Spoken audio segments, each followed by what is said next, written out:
Et bonjour à toutes et à tous et bienvenue dans une nouvelle vidéo et aussi du coup un nouveau format. Comme vous avez pu voir le titre de la vidéo, aujourd'hui on va faire une charte graphique. Ou plus spécialement je vais parler d'une charte graphique que j'ai fait il y a pas longtemps et sur laquelle je travaille encore aujourd'hui. Parce qu'en fait du coup je suis la graphiste de cette chaîne Twitch. Donc avant toute chose il faut savoir que j'ai fait des études pour devenir graphiste ou designeuse graphique comme s'intitule le nom de mon diplôme. Donc j'ai fait à la fois ce qu'ils appellent du marketing, mais en fait c'est juste le travail de graphisme, à savoir trouver un logo, trouver des couleurs, une identité quoi, les affiches, les flyers, tout ça. Voilà le cliché qu'on a quand on pense à graphiste. Mais j'ai fait aussi un peu d'illustration, c'est pour ça que sur la chaîne des fois on me voit dessiner. Et du coup maintenant que j'ai fini mes études, j'ai des petites commandes de temps en temps, ça m'arrive, même si je suis principalement au chômage actuellement. Et du coup une de mes premières commandes ça a été pour la chaîne de Raiden XX25.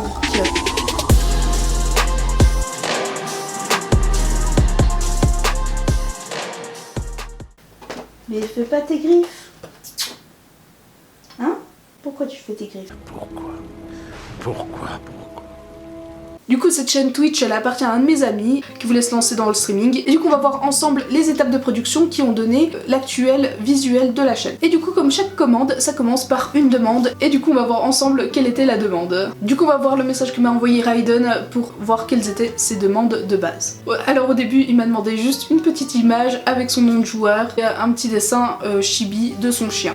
Donc là il a fait une chose super intéressante et super importante, il m'a envoyé des références. Et ça c'est super important, si vous avez des clients ou si vous êtes client, d'envoyer des images de référence, des trucs qui vous ont tapé dans l'œil et vous vous êtes dit ah ouais ça j'aime bien et tout, ça c'est un peu mon univers, ça j'aime bien, on part pas de rien. Donc directement je vais poser des questions très simples, à savoir sa couleur, un univers ou ses inspirations. Il m'a demandé des nuances de gris et de bleu. Et du coup là on va passer vite fait sur 2-3 idées que j'avais eues, que je lui ai fait des moodboards pour être sûre et certaine de ce qu'il voulait exactement. Donc là on a un premier qui est très néon, dans les teintes de violet plutôt, donc celui-là il est vraiment trop violet, j'ai voulu proposer avant d'être sûre et certaine, on ne sait jamais. Alors le deuxième qui se rapproche vraiment beaucoup de celui que j'ai fait au final, où j'ai rajouté une teinte d'orange parce que pour moi c'était assez important de, si on fait des nuances de bleu, qu'il y ait une teinte d'orange parce que c'est la couleur complémentaire en fait du bleu. Là aussi c'est très néon et il y a aussi une pointe de violet,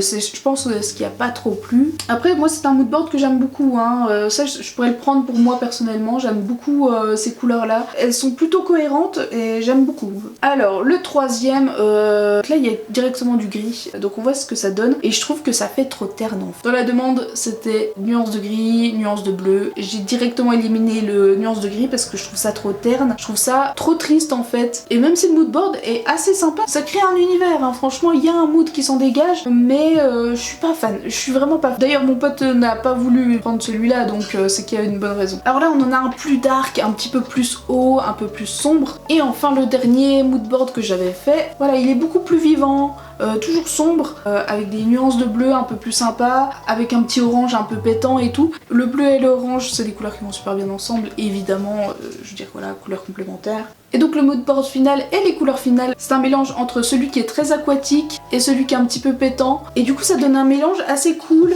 Et ce que j'aime aussi beaucoup c'est que la couleur la plus foncée, c'est pas noir, c'est bleu très foncé. Ça c'est une astuce, c'est jamais vraiment mettre du blanc ou du noir, c'est trouver un noir coloré ou un blanc coloré, ça rend un petit peu plus pétant, un petit peu plus vivant. Donc voilà, on s'est retrouvé avec 4 couleurs au final, couleurs que on retrouve par-ci par-là et qui nous donnent déjà une direction assez intéressante à suivre. Ensuite il a fallu écrire le pseudonyme et donc là dans les inspirations que m'a donné mon ami c'était des écritures assez simples au final, pas d'empattement, donc les empattements c'est les petits trucs en bas des lettres. Si vous ne savez pas ce que c'est, je l'explique très bien dans ma vidéo sur les bières et l'art, petit instant promo. Donc voilà, une écriture très simple, pas de fioritures. Donc je crois qu'à part la troisième écriture, c'est que du Arial. Donc là je vois déjà des gens qui vont dire oh là là, le logo en Arial.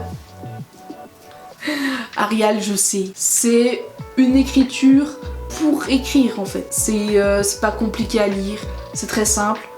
On la met dès qu'il y a un truc à écrire, dès qu'il y a du texte tu mets du Arial, tout le monde arrive à lire. C'est très simple. Mais écoutez, moi j'aime bien en fait. C'est que c'est une police d'écriture qui fait son taf. En tout cas, dans ce contexte-là, ça a plutôt plu. Donc là, les modifications que j'ai apportées, donc c'était par rapport à la taille du 25, est-ce qu'on la met plus petit ou est-ce qu'on la met à la hauteur des lettres? Est-ce qu'on fait quelque chose de plutôt fin? Est-ce qu'on fait quelque chose de plutôt haut? Ou est-ce qu'on fait comme le logo final qui est plutôt simple en fait, mais la petite subtilité c'est que le A, le I, le D, le E et le N aussi sont un peu reliés en fait. Ça donne un côté un petit peu plus sportif, un petit peu plus carré. Plus tard j'ai remodifié ça pour que le I se détache des autres lettres, qu'on puisse bien lire. Ensuite évidemment une des demandes les plus importantes c'était le chibi du chien évidemment. Alors là j'ai fait beaucoup de recherches pour savoir un peu quel style de chibi mon ami voulait. Évidemment c'est quelque chose de super important parce que un petit détail peut changer entièrement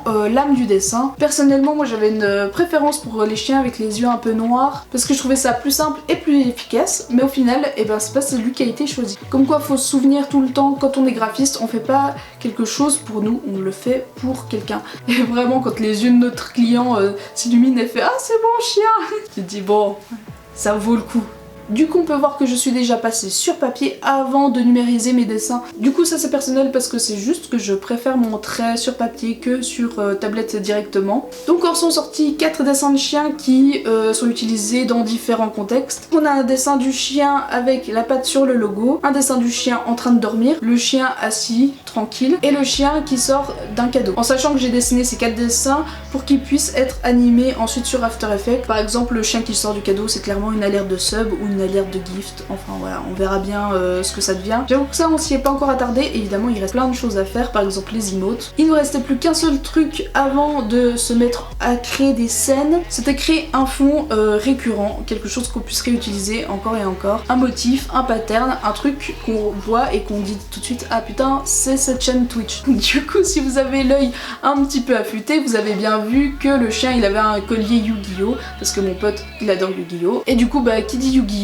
dit les pharaons, les pyramides, je sais pas, j'ai pas vu l'animé et j'en ai rien à foutre du jeu de cartes. Je vous dis pas quand il faut que je modère le chat, je suis un petit peu perdue. Donc pour savoir comment je m'y suis pris, j'ai pris plein d'hiéroglyphes, je les ai alignés pour créer un ensemble plutôt cohérent. Ensuite j'ai agrandi l'image et j'ai mis une certaine perspective, comme ça on a l'impression qu'on longe un mur, et après j'ai créé des ombres et des lumières sur Photoshop, et évidemment les lumières sont en orange, la nuit est en bleu, et du coup ça rappelle nos couleurs principales. Du coup une fois qu'on a fini ça, j'ai fait une première planche d'identité visuelle qu'on peut voir avec les 4 couleurs, le logo et ses variations de couleurs, la police en Arial, arrêtez de vous foutre de moi, je vous vois, évidemment le panneau avec les hiéroglyphes, le logo de base avec le chien avec la patte sur le logo et puis le logo de près, et puis les 2-3 dessins. J'ai fait aussi une sorte de R dans un triangle, ça peut être utilisé comme badge de sub, on verra ça pour la suite. C'est vrai que là la chaîne Twitch elle est toute petite, on n'a même pas encore réfléchi trop aux emotes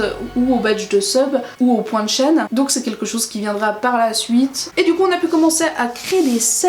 Donc la première qui était très importante c'est un starting soon, notre image de base, le logo de base et des petites poussières qui passent devant l'écran faites sur After Effects. Encore une fois, si vous avez vu Phobie Story de toute manière vous voyez que j'aime bien la poussière en général. Je trouve ça toujours un petit peu joli de rajouter des particules, ça rajoute un peu de peps je trouve, mais il n'y a pas que ça qui est animé, il y a aussi la tête du chien qui bouge un tout petit peu, c'était pour créer un petit peu d'animation. Dans les autres panneaux il y a le panneau de offline bien évidemment, donc on a pris le petit chien qui est en train de dormir, on a les réseaux en bas, on peut voir que les logos des réseaux je les ai retouchés moi-même en y mettant les couleurs de la chaîne. Si j'avais quelque chose à redire mais qu'en fait je peux complètement justifier et que j'aime toujours autant, c'est les petites bulles au-dessus de la tête du chien qui fait un peu effet tremblotant, mais en fait c'est exactement ce que je voulais que ça soit une impression de fait main en fait. Et il y a aussi la scène du just chatting. Donc là pareil j'ai fait quelque chose d'assez simple, on a repris le panneau avec les hiéroglyphes, on l'a inversé, c'est pour faire croire à une impression de nouveauté mais il n'y a rien de nouveau. J'ai créé un petit rectangle pour pouvoir pouvoir mettre le chat bien évidemment, avec une petite impression de volume parce qu'il y a une petite ombre portée. Encore une fois le logo et les réseaux. J'ai aussi créé un petit encart pour la cam, comme ça imaginons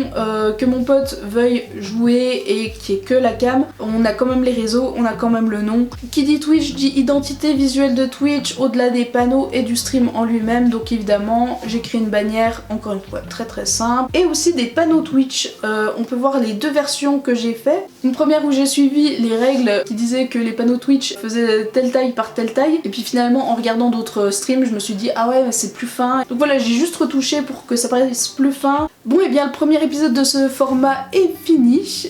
Je pense pas que la vidéo va durer très longtemps et je peux déjà vous dire que ce n'est pas un one shot, il n'y aura pas qu'un seul épisode de ce genre de vidéo. En tout cas on se retrouve pour une prochaine vidéo au plus vite je l'espère et ciao.